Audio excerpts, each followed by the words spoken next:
Welcome to the Public Sector Marketing Show, a podcast for government and public sector marketing professionals who want to level up their digital marketing and social media knowledge, skills, and strategic thinking. And now, welcome your host, Joanne Sweeney. Hello and welcome to episode 32 of the Public Sector Marketing Show. Like every other part of society, the charity sector has been impacted by COVID-19. But how can they bounce back, and what role does digital marketing play in fundraising and engaging the public? In this episode, I take a closer look at charity communications in a post-COVID world. How to engage workplaces and the public in your charity events. How social media can do the legwork for you, the role of SEO and your website.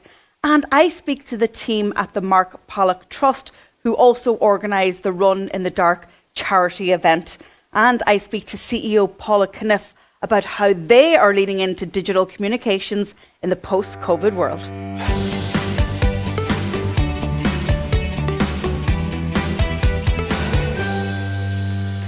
In today's column, I'm asking the question, is charity enough to get attention online? Did you know there are almost 9,000 registered charities in Ireland, from very small charities to community groups to then larger charities? And a number of years ago, Ireland began to regulate the charity sector, and we set up a charity regulator. So it remains to be seen that charity communications is really important because there's ever more scrutiny on your work. So when you think about marketing your charity or your particular fundraising events, there's one thing that you really need to keep close attention on, and that is your reputation. Because I don't think that the word charity or even that hook is enough right now to get you the attention that you need in a world where the big battle is for eyeballs. So there's a number of questions that I'm posing today that I'd like you to think about when looking ahead to your charity marketing in a post-COVID world. First of all, ask yourself, how do the public currently view our charity? What is their perception? Do they really understand what we do, our vision, our ethos, and our overall mission? That's really important because guess what? Perception is somebody else's reality. Then you've got to ask yourself, well, why would the public or indeed a workplace choose to align themselves with us? In my experience, that comes down to an emotional connection. And we'll talk a lot about that in my conversation with Paula later on in the show. Then you've got to deep dive into your target audience. Well, who are those people that really want to support our charity? Why does our work resonate with them? Do they have a particular experience, whether it's cancer or whether it's spinal difficulties, whatever it is? You really have to dig deep into understanding your target audiences. Then, of course, you've got to think about resources. We can do so much online. We can be creative. We can hit people on every channel. We can spend money on advertising. But you have to be realistic as to what resources you have. Monetary, also skills and team and time. Then you've got to think about how you're going to break up your marketing over a 12-month period. You've got to think about online and offline, but also breaking them into mini campaigns, and how long will each campaign run for. So it's a really good idea to have a calendar of activity right throughout the year, never forgetting those awareness messages, who we are, what we do, and why we exist. And then finally, what does success look like? This is the first question that you ask when you step into your strategy. But are you really clear on what your goals and your key performance objectives are? So this is a really good place to start when thinking about charity marketing, because when we get into the strategy piece in the next segment, we'll be thinking about the tactics and the channels. Level up your digital skills by taking our diploma in digital marketing, plus gain an industry qualification. Use the code DigitalMarketing20 for a 20% discount. Visit publicsectormarketingpros.com. In today's consulting segment, I'm going to share my insights with you around charity marketing. And I'm very clear that the real wins for you sit around attention and connection. So first of all, you have to get the attention of your target audiences. They have to know and understand clearly what you're all about and how the money that you're fundraising for is going to be invested. And they also want to be part of the story long after the event has ended. Secondly, it's about connection. So resonance and relevance, those R's in digital marketing that I talk about a lot on this podcast. And so with attention and connection, you are setting yourself up for success online. But if you want to start out and think about your strategy, you've answered all the questions that I posed to you in the previous Joanne's column, then you've got to think about, well, how are we going to execute a plan that's going to deliver on the goals and the KPIs that we've set down for? Before I go into that in a little bit more detail, I want to share with you a couple of charities that I'm getting involved in at this time of year. And the first one is the Run in the Dark campaign organised by the Mark Pollock Trust. And we'll speak to Paula a little bit later on. And why did that resonate with me about 7 years ago? Well, I met Mark at a charity event in Donegal. I was hosting awards. I asked him to come and to be guest speaker. And it was a story that really connected with me. After losing his sight, he then went into adventure challenges in the North and the South Pole, but then he had a terrible accident. And so it left him paralysed and he couldn't engage in those adventure challenges. And so Run in the Dark was something that was set up to help fundraise for him, but it's grown into so much more. And so when I think about Run in the Dark and the Mark Pollock Trust, he is trying to find a cure for spinal paralysis. And that is such a huge mission. And for somebody like me, I haven't experienced that in my own life or in my wider family network. But the part that resonated with me is I love to run. I love to get out in the wild Atlantic Way sea air and just run by the sea. And for me, that allows me just to empty my head and to de-stress. And if that was taken away from me, I think I'd really struggle. So it was that story and how Mark told the story that really resonated with me. And that's why 7 years on, I'm still helping and I'm still running in the dark on the 17th of November. A second charity event that was launched here in Galway, where I'm based, is Coldtober, for a local mental health charity, encouraging people to get into the sea every day in October, or else have a cold shower if you're not brave enough to go into the sea. And again, a charity around mental health and really telling people that they can overcome any potential hurdles that they have in their lives. So if you think about how and why you engage with charities, it's probably because they got your attention because of an emotional connection. And that's exactly what you need to do when it comes to marketing your event or indeed your entire charity. So you want to start off with identifying that hook and identifying that story. And from there, you will then begin to surface a range of people from different cohorts and walks of life that are potentially going to be advocates for you. The pillar messaging and those stories are key. Clearly, there'll be one master story, but then there should be sub-messages right throughout your campaign. And you really want to work on your storytelling. Then you've got to turn a story into multiple content formats. People want to be able to choose whether to watch, to listen, or to read about those stories. And don't forget about visual storytelling online. So it's not good enough anymore just to have a website perhaps, or engage in social and have some text or photo posts. The modern age, digital age consumer is a bit more demanding, and so they expect a higher level of content format, not necessarily more highly produced, but they expect short form, mobile video, infographics, animation. Then we got to think about the customer journey and how citizens are going to go from engaging with you, seeing your content on social, to then coming over to your website, to expressing an interest, and then how are you going to keep their attention right up until your main fundraising campaign. That's called a funnel, and much of that funnel can be automated from email, from forms on your website. So that's a really critical piece.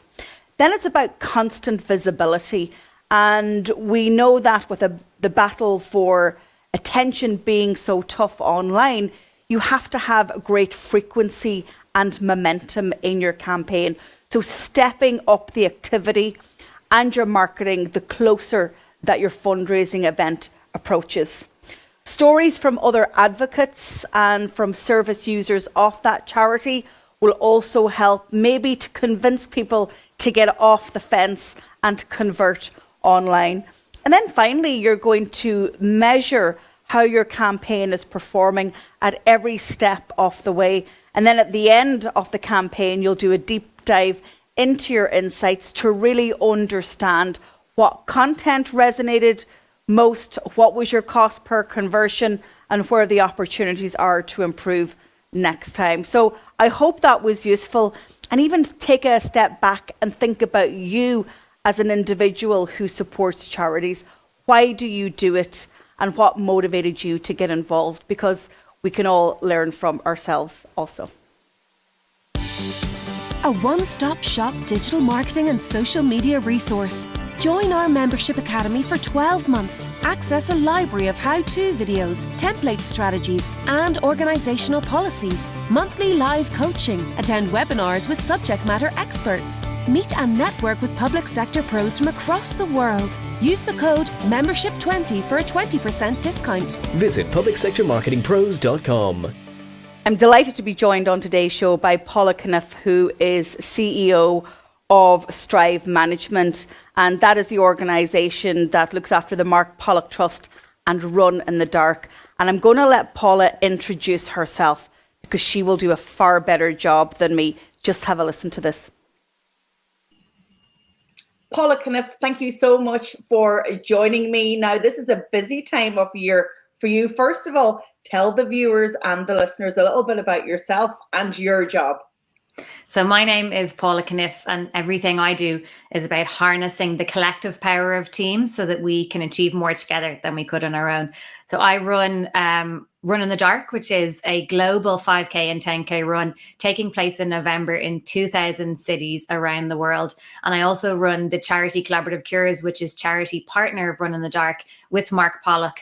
And its mission is about bringing people together to cure paralysis in our lifetime.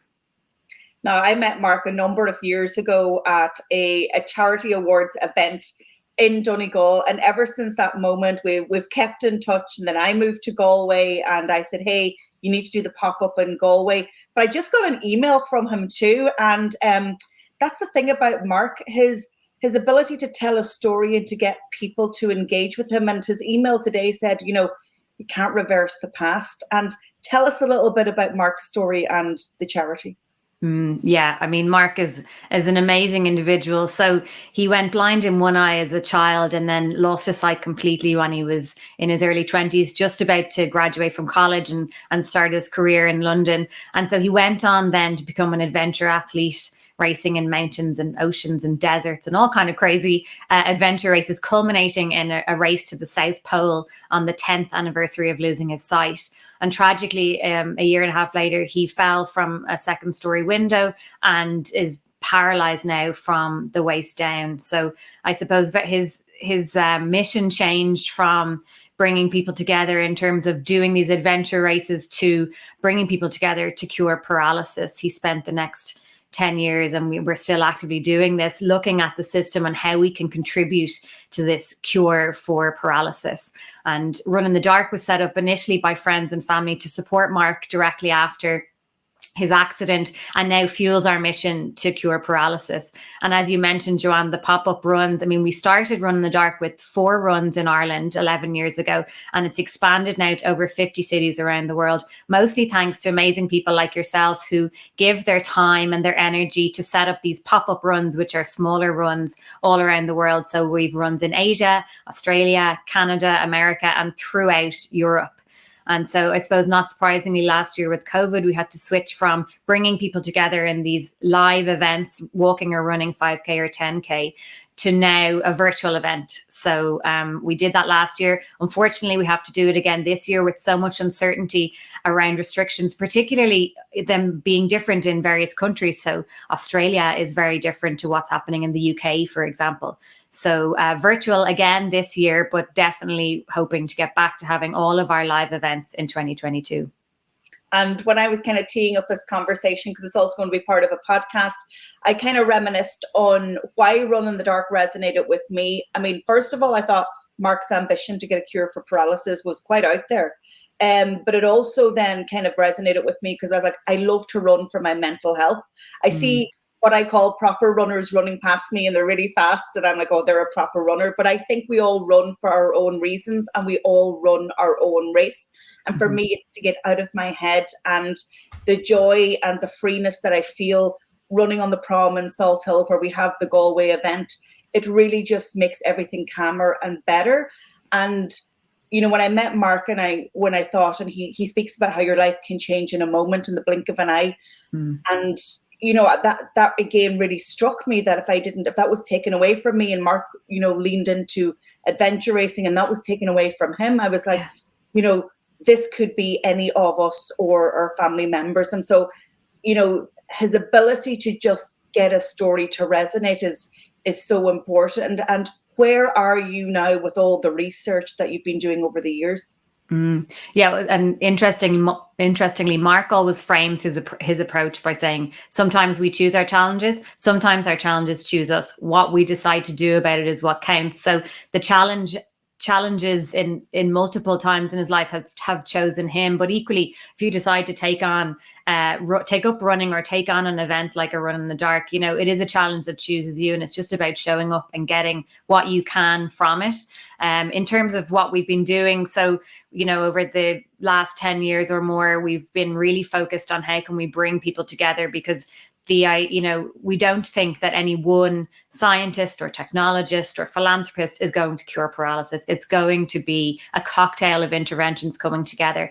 And what we've seen is that, unfortunately, these amazingly world-class people are all working in isolation, maybe too busy to look up, to look sideways, to see what's going on around them. So that's where we feel we can make a really valuable contribution. So we've helped a company raise funding to try and commercialize their device. We work a lot, as people may know, with exoskeleton, so robotic legs that allow you to stand and walk. So there's some really exciting things happening. I mean, the robotics continues and is an amazing rehabilitation tool for people. We have an exoskeleton in DCU in Dublin that people can go and walk in and use it as a rehab tool.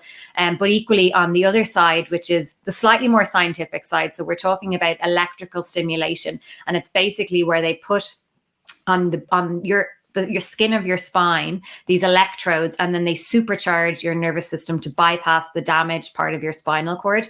Really exciting technology, especially for people with the higher level of paralysis who maybe can't use their hands to feed themselves or, you know, zip up their jumper. They are finding that with this intervention, they're able to do that, which is just so meaningful for people who are paralyzed, particularly with a high level of paralysis. And I'm kind of putting my hand across my chest here to say, if you're paralyzed in the higher part of your spinal cord, you'll also often have limited hand function. So unbelievable for them. And hopefully in the next year or 18 months, that device is going to be available for people to use. It's currently not commercially available, so you can't buy one, whereas the robots are. So I think it's going to be then by combining these with there's lots of amazingly exciting things happening on nerve bridging, which is kind of helping when you have the injury to fix part of the spinal cord, and lots of other exciting things that are maybe a little bit further off. But this electrical stimulation, which we have been working with for 10 years, I think is really close to being available for people to use and buy.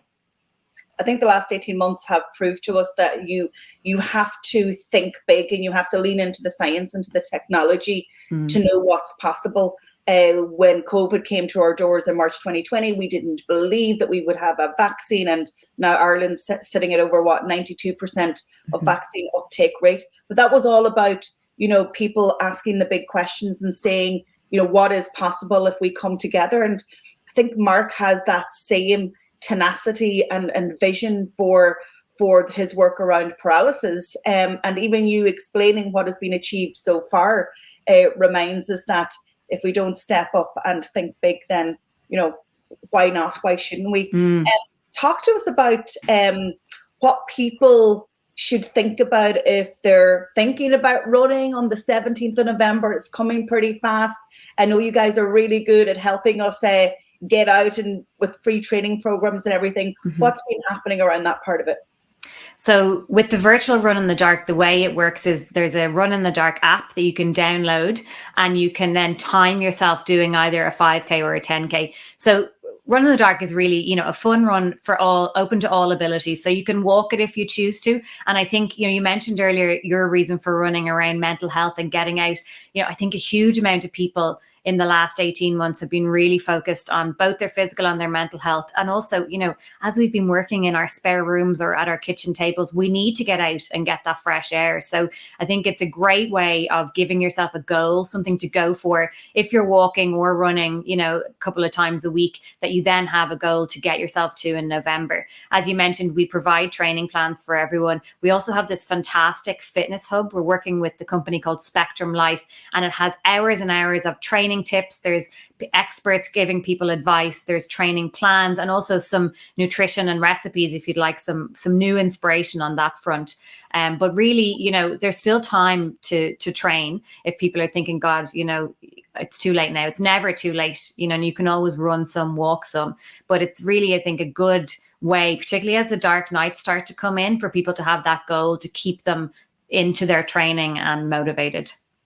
So can people then decide at what time of the day on November 17th that they do their run? Absolutely, yeah. So we're encouraging people where possible, and obviously, where it's safe, and always keeping health and safety at the forefront of people's minds, to run at 8 p.m., which is the time we would normally have the run, so that we will sweep the globe as 8 p.m. hits around the world. But absolutely appreciate that, one, it might not suit people, and two, perhaps they wouldn't like to run in the dark if they're on their own or in small groups. So you can run at any time on the 17th, 18th or 19th. We're going to give a couple of days allowing for things like bad weather, right? Just might make it a little bit hard to leave the house, and people choose their own route and do the 5K or 10K. When they finish their run, their time will go up on a global leaderboard, and then there's this really cool selfie frame within the app where they can share their finished time to social media or to their family WhatsApp group to celebrate that important achievement. Oh, this is amazing, because I know, like, in the early days of doing the virtual pop-up, it wasn't timed, and runners like to get their time. But the development of the app is a super addition, the selfie frame. And that's another example of how you can pivot even during a pandemic and still make this event, you have that collegiality and you have that support. So talking about marketing during a pandemic, how has it been? Has it really impacted, fundraising and really trying to engage people? It's been interesting, to say the least. I mean, our whole business is, Mark is a professional speaker, usually goes to conferences and speaks to groups of people. Run in the Dark is an event where we gather people together to walk or run in a 5 and a 10K. And of course, I mean, pretty much overnight, everything shut down on that front. So technology has been so important for us in allowing us to pivot, which has that pivot and you're on mute have to be the two number one phrases used over the last 18 months, but to allow us to reimagine our business using technology. So when we were building the Run in the Dark as a virtual event, it was so important to keep the values that everybody really wants from the run. So the collegiality, or the community that we talk about, that connection, because we have a lot of companies who enter teams to Run in the Dark. So how can they stay connected with each other when they're not able to see each other? And so on the app, there's a team leaderboard if you join as part of a team, where you can follow each other and see how people are doing on their run. And then finally, the healthy competition also helps. So, seeing how you compare to other people, and maybe you beat the guy in the office or the woman in the office that sits beside you, that all helps. So I think we very much focused on, what are the really important values, both on the Mark speaking side of the business and on the Run in the Dark, and how can we make sure that still happens in the virtual environment. I mean, the marketing has been interesting. I think people are more open to giving in the last year or so. I mean, we've seen some of the amazing causes that have had really successful virtual fundraising. So we've been just working on using all the technology and the tools that we can, and trying to keep our community of runners who usually run in the live events involved and motivated to do the run, even though it's virtual. And I would say that, like, I've heard from you guys right throughout, you didn't go from my mind. Yeah. And so as this time of year was coming, it was coming into my mind as a participant, not as a bit of a supporter, but as a participant. You were front of mind, you were coming into my inbox, you were on my news feed. And that's really important. I don't think that charity should just kind of, do the 8-week pre-campaign, run the event and then disappear. That ongoing comms is very important, right? Yeah, no, it 100% is. And, when I'm thinking of the amazing people who donate, fundraise, take part in the run, they want to feel that their contribution is valued, and that value is throughout the year. So yeah, we try and keep people involved with the run and then give back things that can help them, useful things like the training tips or the training programs, but equally for them to still know what impact their contribution is making throughout the year. So you can see Mark is quite active on social media and trying to keep people inspired, but also, in the know about what we're doing on the day-to-day basis around this mission to cure paralysis. So I think you're right. It can be challenging for charities. It's often a small team trying to do a lot with limited resources, but the people who help you make that impact are your donors, your fundraisers. For us, the 25,000 people around the world who support us by taking part in Run in the Dark. It's phenomenal, 25,000 people who connect with the story. And one of the things that I say often in my training or in my podcast is the real battle online right now is for attention and connection. And would you agree that, if you can connect with a story, then you'll get the attention and then the advocacy will follow? 100%. I mean, we're being bombarded online by so much, they all scrolling constantly. And so what you have to get people's attention, and people react to human stories. I mean, it's true. People are always amazed by Mark's story. If I ever meet someone who hasn't heard it before, you just see their face, the kind of shock when they're thinking, oh my God, that story is just amazing. So I 100% agree. It's very hard to get people's attention online, and a lot of ways we would have been doing it 5 years ago don't work anymore. So as a marketeer, you think you would look at various different types of advertising and digital marketing, and a lot of those really, there's the likes of banner blindness and all that stuff that we see now, where 5 years ago we could have marketed one way. Now it's all about TikTok. Yeah, the short mobile video, trying to interrupt a newsfeed with short video. Yeah. And, that's as marketers what we have to do. We just have to pivot, just like COVID taught us to. And we have to go where the trends are, but really where our audience is. So, Paula, let's make an appeal to those watching or listening, or even if they're reading the blog post associated with this interview. Let's make an appeal to people to get involved and to run in the dark for a cure for paralysis. Yes, please do. Go to runinthedark.org to sign up. And the event is 17th of November. So still plenty of time to sign up, even if you haven't started training yet. Yeah, and of course you can run on the 18th or the 19th.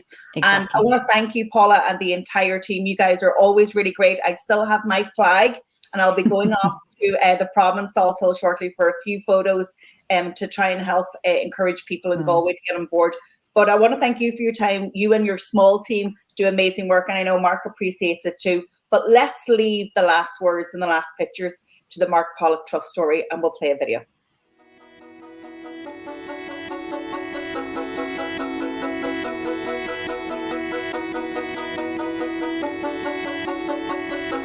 I am blind. I am paralyzed. But I want to walk again. As darkness sweeps around the world on one evening in November, thousands of runners will join our mission to fast-track a cure for paralysis.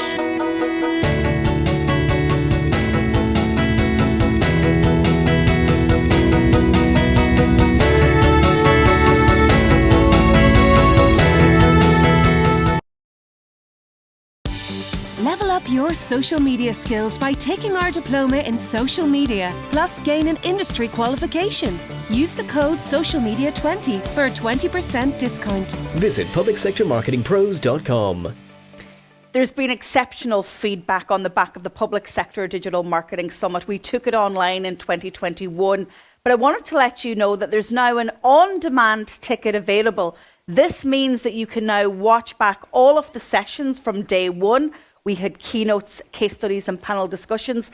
And then on day 2, we had 12 digital marketing and social media workshops. So if you're interested in leveling up your digital, be inspired by your peers right across the world, go ahead to our website, publicsectormarketingpros.com/2021 Summit, and check out our new on-demand ticket.